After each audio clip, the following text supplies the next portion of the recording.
Et le Seigneur m'a mis à cœur qu'on étudie ensemble un passage dans la Bible. Matthieu 19, verset 16. Je vais essayer de lire pour que nous puissions ensemble suivre. Matthieu 19, verset 16, il dit: Voici un homme s'approcha de Jésus et dit: Maître, que dois-je faire pour avoir la vie éternelle? Que dois-je faire pour avoir la vie éternelle? Et Jésus lui dit, pourquoi m'interroges-tu sur ce qui est bon? Un seul est le bon. Donc, l'homme parlait de ce qu'il va faire de bon. Et Jésus met l'accent sur la personne qui est appelée le bon.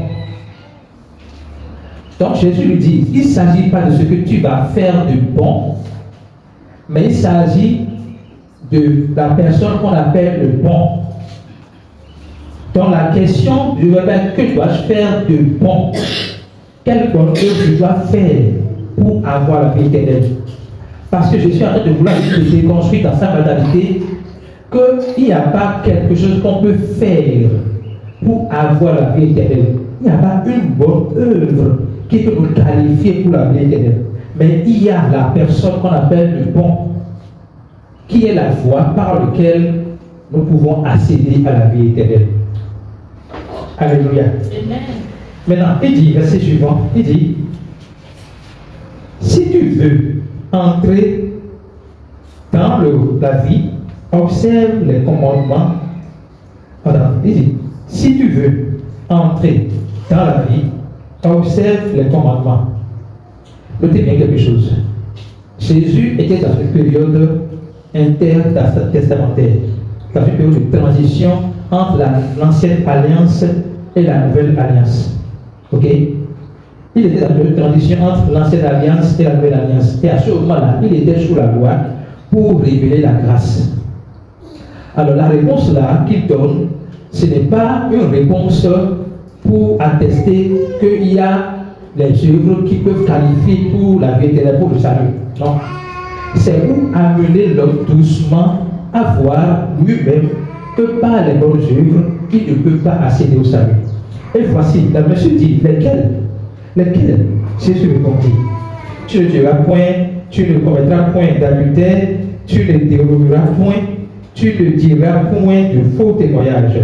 Honore ton père et ta mère, tu aimeras ton prochain comme toi-même. Le jeune homme lui dit, suivez bien, le jeune homme lui dit, j'ai observé toutes ces choses.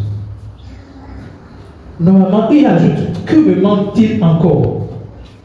Normalement, si dans son cœur, c'est vrai qu'il a observé toutes ces choses, qu'est-ce qu'il devait dire? Dieu merci, je suis qualifié pour la vie éternelle. Vous comprenez ce qu'il dit? Si il est vrai que dans son cœur, il a observé toutes ces choses que Jésus a citées, il devait juste dire, oh, gloire à Dieu, je suis qualifié pour la vie éternelle parce que j'ai observé toutes ces choses. Mais dans son cœur, lui-même sait que ce n'est pas vrai. C'est pour cela qu'il demande, que me manque-t-il encore? Ça veut dire que dans son cœur, il sait que par les bonnes œuvres qu'il a pu accomplir, il n'est toujours pas encore qualifié pour la vie éternelle. C'est cela qui demande à Jésus, que me manque-t-il encore? Si dans son cœur c'était déjà accompli et que tout était bon, et que, qu'est-ce que tu vas faire de bon pour avoir la vie éternelle? Oui, voilà ce que tu vas faire de bon. Oui, j'ai tout fait. Ok, donc tu as la vie éternelle. Donc lui, il n'a pas pu répondre à lui-même que par ses œuvres, il a la vie éternelle. Que me manque-t-il encore? Jésus répondit, si tu veux être parfait, ça veut dire quoi? Si tu veux être bon, c'est pas si tu veux faire quelque chose de bon. Si tu veux avoir le bon, si tu veux être parfait, vends tout ce que tu as, donne aux pauvres et suis-moi.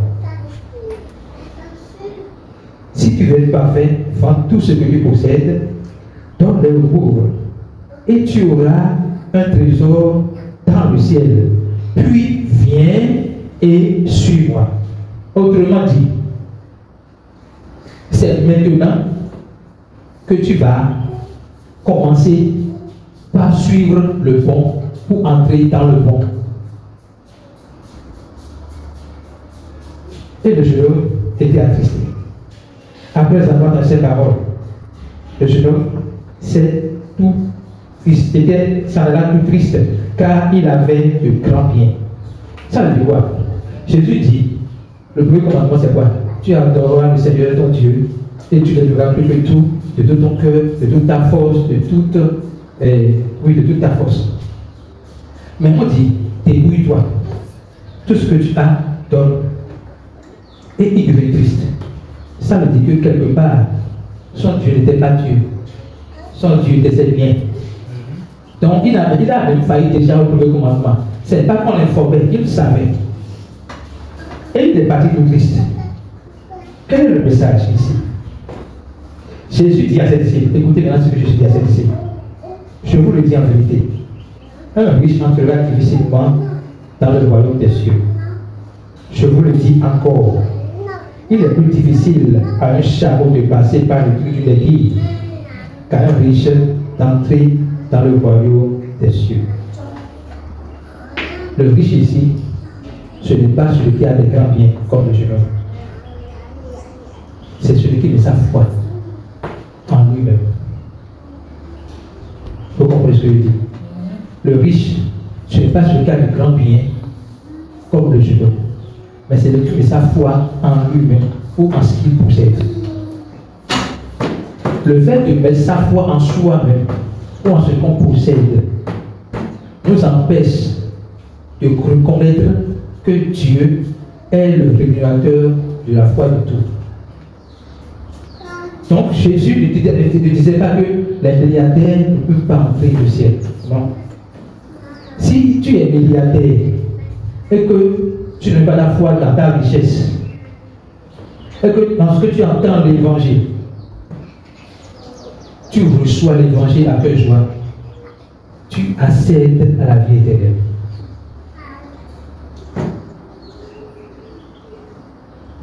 Jésus veut mettre l'accent sur le bon. Il ne s'agit pas des œuvres. Il s'agit de celui qui est bon. Et cette même question a été posée à l'apôtre Paul. Quand l'apôtre Paul a été enfermé dans une prison et qu'il a loué le Seigneur et les fondements de la prison se sont ébranlés, il est allé dehors avec je pense que c'est Silas. Et le geôlier, après cette réveillée, a constaté que toutes les portes de la prison étaient ouvertes. Et il a dit, il voulait se tuer. Et Paul lui a dit, non, ne te tue pas, nous sommes là. Et il pose la même question, que dois-je faire pour avoir le salut? Et Jésus dit, Paul lui dit, crois au Seigneur Jésus, et tu seras sauvé, toi et toute ta famille. Je voudrais mettre l'accent sur un point important ici. Jésus n'est pas seulement intéressé par notre salut. Jésus n'est pas seulement intéressé par notre salut. Il est intéressé par le salut de nos parents, de nos enfants, c'est-à-dire de notre famille. Autrement dit cela, par nous, il espère que par nous, notre famille aura aussi accès au salut. Alléluia. Il dit, crois au Seigneur Jésus et tu seras sauvé. Pourquoi Jésus n'a pas dit au jeune homme simplement la réponse que Paul a donnée aux geôliers? Parce que Jésus était dans une période intertestamentaire, une période de transition entre l'ancienne alliance et la nouvelle alliance. Donc, il devrait, dans la pédagogie, aider le monsieur lui-même à voir clairement que il ne peut pas par lui-même accéder au salut. Maintenant, sa réponse a inquiété les disciples. Les disciples ont dit, précisément, je crois que c'est les disciples ayant entendu cela furent très étonnés et dirent, qui peut donc être sauvé? sauvé? Qui peut donc être sauvé? Et Jésus dit aux hommes, cela est impossible, mais tout est possible à Dieu. Jésus dit aux hommes, cela est impossible, mais tout est possible pour Dieu. Qu'est-ce que cela veut dire? À la base, il est impossible à l'homme de pouvoir par lui-même recevoir le salut. Et cela implique que si l'homme ne peut pas par lui-même recevoir le salut, il n'a pas encore la capacité de le garder, de le chérir. Ça veut dire quoi? Dieu est plus sage que nous tous. Dieu sait que l'homme par lui-même ne peut pas travailler pour accéder au salut. Et donc Dieu décide de prendre la forme de Jésus pour travailler à la place de l'homme. À travers ce sacrifice à la croix, sans sa résurrection, à travers cela, il offre à l'homme l'opportunité de recevoir le salut gratuitement. Maintenant, avec en offrant le salut à l'homme qui au départ ne pouvait pas lui-même accéder, est-ce qu'il va lui confier la responsabilité de le garder? Non. Vous comprenez ce que je dis? Il va confier à l'homme la responsabilité de garder le salut que l'homme au départ ne peut pas accéder, ne peut pas recevoir par lui-même. Donc, Dieu se donne l'obligation de protéger le salut qu'il a donné à l'homme. Ça veut dire quoi? Quand on parle de salut éternel, ce n'est pas lié à l'homme. Ça ne dépend pas de l'homme. Parce qu'au commencement, rien ne dépendait de l'homme. Ça dépend de Dieu lui-même. Alléluia. Et Jésus dit, pour finir par ici, Pierre prenait la parole et dit, Pierre s'inquiète beaucoup, il dit, voici, nous avons tout quitté. Nous t'avons suivi. Ce qu'il a demandé à l'autre, il dit, Pierre dit, nous avons tout quitté. Nous t'avons suivi. Et Jésus leur répondit, je vous le dis en vérité, quand le Fils de l'homme, au renouvellement de toutes choses, sera assis sur le trône de sa gloire, vous qui m'avez suivi serez eux-mêmes assis sur les 12 tribus d'Israël et jugerez les 12 tribus d'Israël. Alléluia. Pierre dit, voici, nous avons tout quitté et nous t'avons suivi. Voici, nous n'avons pas compté sur nos œuvres. Nous n'avons pas compté sur notre capacité à obtenir le salut. Nous n'avons pas compté sur notre force à faire les bonnes œuvres pour mériter le salut. Nous avons tout quitté. Nous avons tout quitté. Nous nous sommes débrouillés pour te suivre. Quel est notre sort?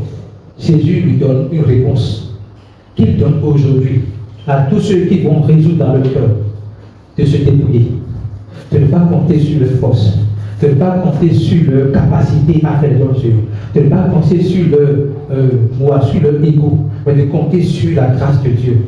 Tous ceux qui vont prendre la décision aujourd'hui de dire merci Jésus, parce que je crois que tu es mort pour mes péchés, et que par ta résurrection, tu m'as accordé la résurrection.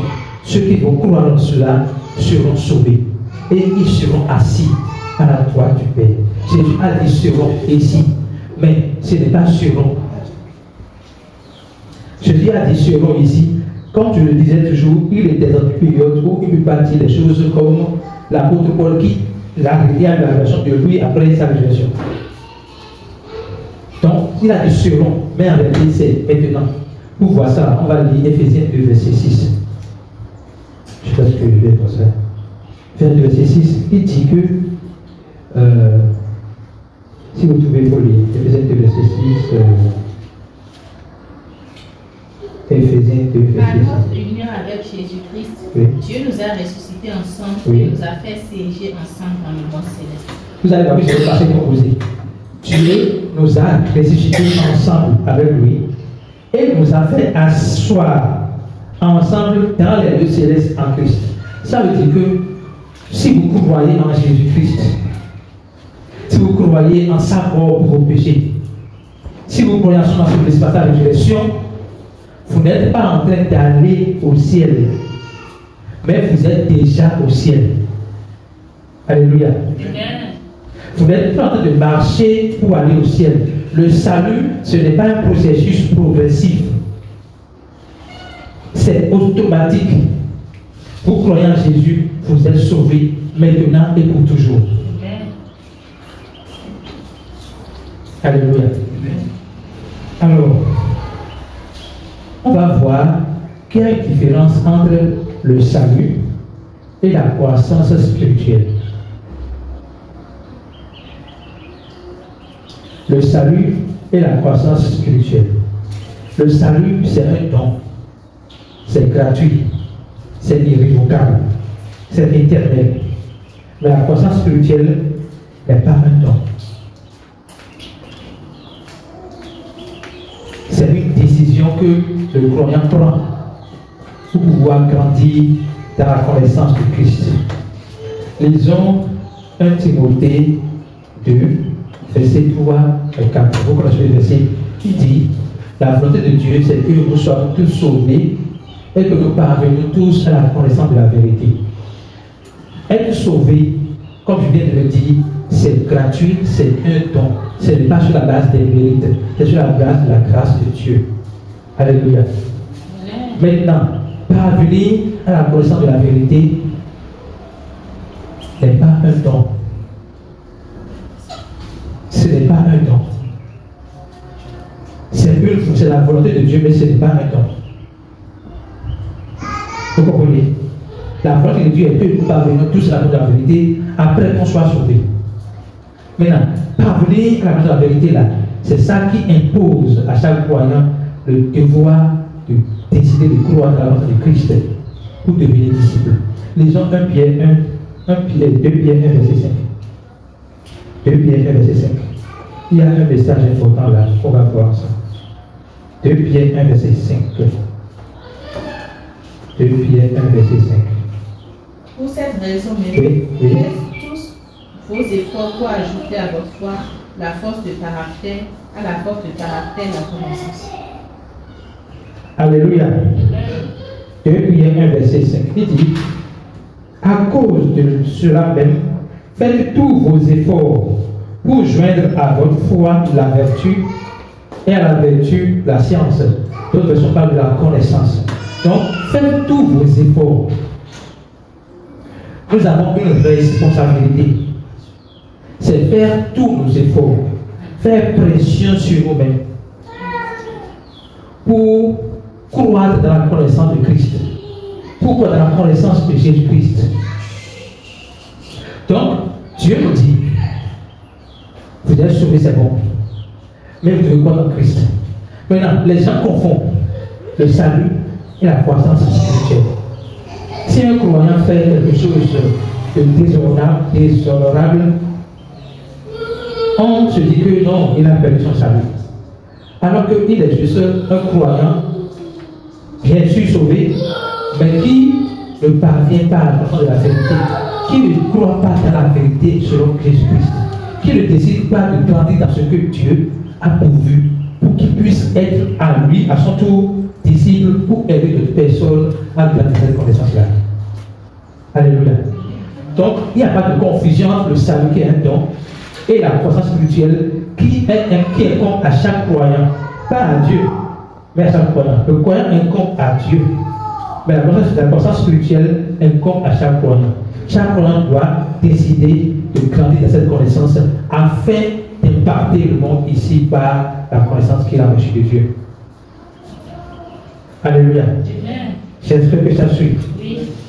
Alors, si on va voir, je vais finir par là, on va voir, quand on parle de salut éternel, sur quelle base on peut dire qu'un salut est éternel? On va lire, je crois, 2 Corinthiens. Je vais voir le verset rapidement. 1 Corinthiens 6, verset 17. 1 Corinthiens 6, verset 17. 1 Corinthiens 6, verset 17. Qui peut me lire ça, qui est déjà là? 1 Corinthiens 6, oui, allez-y. Mais celui qui s'unit au Seigneur devient lui un seul esprit avec lui. Amen. Amen. Celui qui s'unit au Seigneur devient avec lui un seul esprit. Avant de recevoir Jésus-Christ, avant de croire en lui, nous avions l'esprit humain, qu'on appelle encore l'esprit mortel. Ok? Mais quand nous avons cru en Jésus-Christ, ce n'est pas que l'esprit humain cohabite avec l'esprit mortel en nous, et cohabite avec l'esprit de Christ en nous. Non. L'esprit humain ou l'esprit mortel a disparu. Et en nous, il n'y a que l'esprit de Christ. Donc, quand la parole dit que celui qui unit au Seigneur est un seul esprit avec lui, ça veut dire que là où nous sommes exactement Jésus-Christ en esprit. Ça veut dire quoi? Si nous sommes Jésus-Christ en esprit, lorsque nous allons comparaître au ciel, qui est-ce que Dieu va voir? Dieu va voir Jésus. Parce que lorsqu'il est mort, la croix n'a pas dit Jésus est rendu là. Jésus n'a pas rendu là. Là, dit quoi? Qu'est-ce que la parole dit? Il a rendu l'esprit. Donc, c'est notre esprit qui retourne au Père. Ce n'est pas notre âme pleine de perfection. Non. C'est notre esprit qui retourne au Père. Et Dieu voit notre esprit, il voit Jésus. Je disais tout à l'heure que nous ne sommes pas en train d'aller au ciel. Nous sommes déjà au ciel parce que nous sommes ressuscités avec Christ au moment où nous avons cru en lui. Et nous sommes déjà au ciel. Un autre verset qu'on va lire. Hébreux 9, verset 11 à 15. Hébreux 9, verset 11 à 15. Hébreux 9, verset 11 à 15. Or, le Christ est venu en tant que grand prêtre pour nous procurer les biens qu'il nous a donné acquis, qu'il nous a désormais acquis. Il a traversé un tabernacle plus grand et plus parfait que le sanctuaire terrestre. Un tabernacle qui n'a pas été construit par des mains humaines, c'est-à-dire qui n'appartient pas à ceux qui l'ont créé. Il a pénétré une fois pour tous dans le sanctuaire. Il y a offert non le sang de bouc ou de veau, mais son propre sang. Il nous a ainsi acquis un salut éternel. En effet, attendez. Vous pouvez cette partie-là pour qu'on entende ensemble. Il a pénétré une fois pour toutes. Attendez là. Jésus a pénétré une seule fois et pour toujours dans le très saint. Or, dans l'Ancien Testament, le verset que les gens faisaient ça, dans l'Ancien Testament, les gens faisaient des sacrifices tous les ans ou tous les mois, quand chaque fois qu'il y a péché. Mais il a pénétré une seule fois pour toutes. Allez-y. Dans le sanctuaire, il a offert non le sang de bouc ou de veau, mais son propre sang. Il nous a ainsi acquis un salut éternel. Donc, en offrant une seule fois pour toutes son propre sang, il a acquis pour nous un salut éternel. Acquis. Le salut éternel est un acquis pour le croyant. Le salut éternel, c'est un acquis pour le croyant. Ce qui n'est pas acquis, c'est la croissance spirituelle. Mais le salut éternel, c'est un acquis pour le croyant. Parce que ça ne repose pas sur lui, mais sur Christ. Pas sur le sang d'un animal, mais sur le sang de Dieu fait homme. Sur la vie de Dieu. Donc, le salut éternel est un acquis pour le croyant. Donc, ça veut dire quoi? Le croyant doit être convaincu qu'il est sauvé. C'est un peu triste que dans le corps de Christ, il y a encore beaucoup de pasteurs, beaucoup d'hommes de Dieu qui ne croient pas en l'éternité absolue du salut. Qui veulent montrer que l'homme a une part dans ce salut-là. Ce n'est pas possible. L'homme n'a aucune part au salut de Dieu. Aucune part. On a vu tout à l'heure qu'il est impossible à l'homme. Il est impossible à l'homme. Au commencement, ce n'est pas possible que l'homme dise j'ai pu accéder au salut par moi-même. Mais Dieu a rendu cela possible pour l'homme. Mais Dieu ne peut pas rendre ça possible pour l'homme et en même temps confier la sauvegarde de ce salut-là à l'homme qui au départ n'a pas pu l'accéder à lui par lui-même. Pas possible. Alléluia. Le salut de Dieu est éternel. Et dans son amour pour l'humanité, Dieu ne peut pas se permettre, après avoir souffert, démontrer son amour par sa mort, prouver son amour par sa mort. Il ne peut pas finir de faire ça et dire, je vous donne le salut, chérie, comme vous voulez. Non. Le salut éternel est un acquis. Cependant, la croissance spirituelle n'est pas un acquis. La croissance spirituelle, c'est un devoir de chaque être humain, de chaque personne qui a cru en Jésus-Christ, qui a donné sa vie, son cœur à Jésus, qui a donné son cœur à Jésus, qui a reçu Jésus-Christ dans son cœur. C'est ça le salut. Mais la croissance spirituelle demande qu'on fasse tous nos efforts. Tous nos efforts. Alléluia.